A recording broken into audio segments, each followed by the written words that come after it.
Hey, what's up, y'all? This is Lewis Speaks 2022, and today I'm going to talk to you about the curse of overexposure. I think our generation has been overexposed to so much. We have access to so much information to the point where we're flooded and inundated with so much. And I think that this is causing us to be disenchanted within our relationships. Especially I've noticed this within gay relationships. Um, Within gay relationships, I've noticed that gay men have experimented with so many different relationship styles, be it open relationships, throuples, monogamous, monogamish, where it's certain rules that you have within the relationship regarding fidelity and also bringing in other partners. And I think that a lot of it is emotional hunger. I think people are trying to get so many different things from so many different sources. And this emotional multitasking is really creating a lot of heartbreak. A lot of psychological heartbreak, a lot of emotional heartbreak, and a lot of disenchantment with relationships. And I think also when you've been overexposed, even sexually, when you've had so many partners do this and do that and do all these tricks and do that and do this, it's like you can't be happy with a monogamous relationship. You can't be happy with the one on one because you've been overexposed. You've had access to open relationships, you've had access to throuples, you've had so much access to different relationship styles. It's hard to be content and satisfied within a monogamous relationship. And I think also we as human beings have a tendency to romanticize the past. And if you're in a current relationship with a partner and it's a monogamous relationship and you've been exposed to throuples and threesomes and open relationships, you're going to feel like you're missing out on something. You're going to feel like you're not being satisfied in your current relationship. You're not going to be satisfied with your current partner. And once again, this is not the be all to be end all, because there are some people who have been in those relationships and have found out that it's not for them. And so they basically decided to just stick with monogamy. And even in those relationships, you find that there is a sense of monotony or feelings like it's mundane, it's boring, and that's because they've been overexposed. There's this curse of overexposure where you can definitely ruin yourself for love. I'm definitely a firm believer, and people may not agree with this, and that's okay. But I really believe that you can definitely ruin yourself for love. You can also sabotage yourself and make it very difficult for yourself in future relationships when you are overexposed. And I think the key is longevity. I think there should be longer courtships.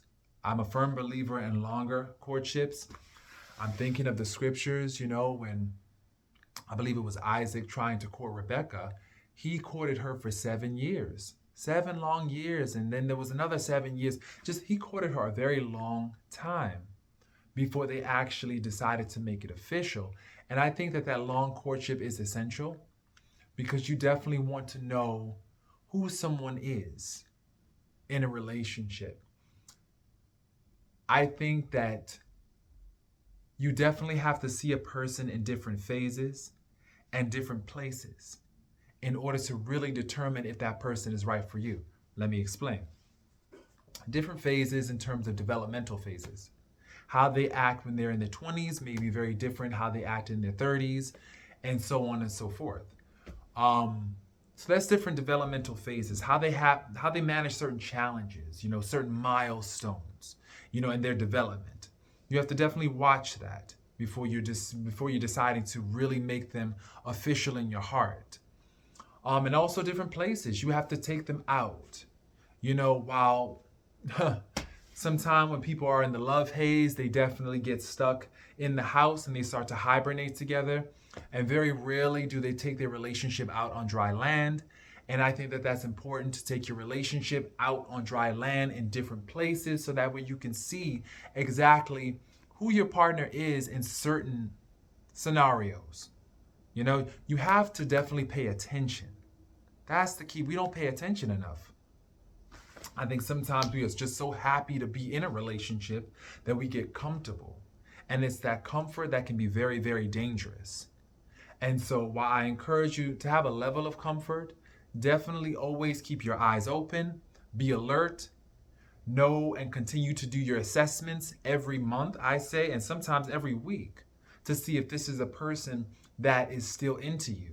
And also, like I mentioned before, in terms of the curse of overexposure, definitely try to limit the number of partners and the number of bodies you rack up. Because I think this is another personal belief. I am of the orientation that sex is a spiritual union. And when you're sharing that spirit with so many different people, you're also absorbing spirits, like these spirits into your body, into your soul. And when you have all these spirits in your body, right? We don't know much about the spirit world. We as human beings with flesh, bone, and blood do not know much about the spirit world.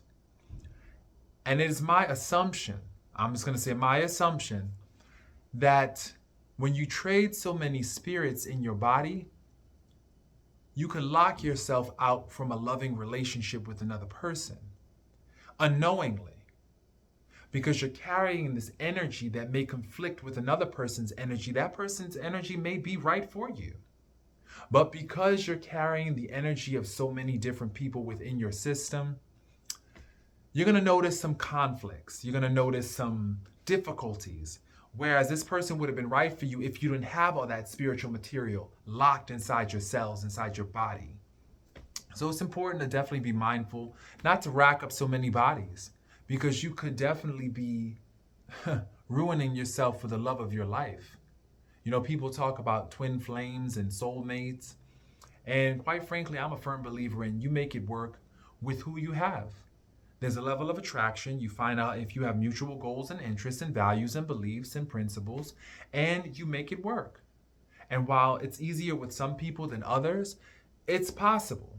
You know, it's definitely possible to make it work with where and who you're with. So once again, overexposure, try to limit. You know, and while we all enjoy experiences, let me just say this, we all enjoy novel experiences, and that's wonderful. Definitely make sure that you be mindful of how much you expose yourself to, because it could definitely interfere with a long-term partnership. And I've seen it firsthand. I've seen couples, they're not satisfied because they were so promiscuous when they were younger. They were sleeping around town, they were doing so much, so many different things sexually, and now they have a partner who may be on the vanilla side or who may be different, you know, and they're just not satisfied, you know, because they've ruined themselves, you know, and I feel like a lot of people may not agree with that sentiment, but this is a personal belief. Once again, I've seen it firsthand with so many people that I've counseled even, and they've come to my chair and they've come to my office and they seem unhappy. And they always project that unhappiness onto their partners, onto their other friends or other aspects of their life. But the reality is this: we are the ones who are responsible for our happiness. We also are the ones who are responsible for protecting our energy. And when you share so much of your energy with other people, you know, that sexual energy too, you know, you don't have enough left for the person that is right for you, you know? So I just once again encourage people to really do a cleanse, really sit with themselves, really get in tune with their own emotions and their spirit, and do a reset. You know, you have to do a spiritual reset sometime. And that requires you to be alone sometime. You have to be alone. And you have to sit with yourself and clean out your emotions and clean out your spirit. Because sometimes this overexposure, it can create a disturbance, a spiritual disturbance that we're not always aware of. As human beings, having a spiritual experience, matter of fact, I'll scratch that, as spirit beings having a human experience, we don't always know the ramifications of our choices and how that will affect our spirit. And so we need to be mindful of that. I realize that, this is a generation of medication where everybody's popping pills, taking pills to deal with anxiety, to deal with depression, to deal with so many different things. And a lot of times, I'm not negating that these are real illnesses and real challenges. At the same time, some contributing factors may be our lifestyle choices in terms of how we are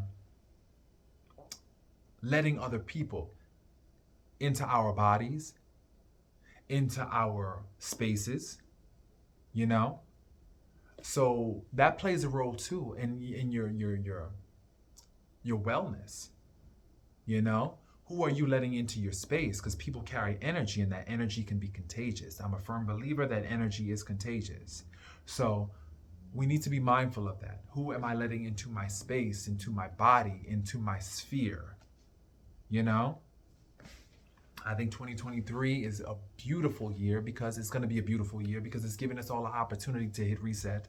It's also giving us all an opportunity to welcome in abundance and to clear out deficiency, clear out useless people who just want to drain our energy. This is going to be a beautiful year coming up.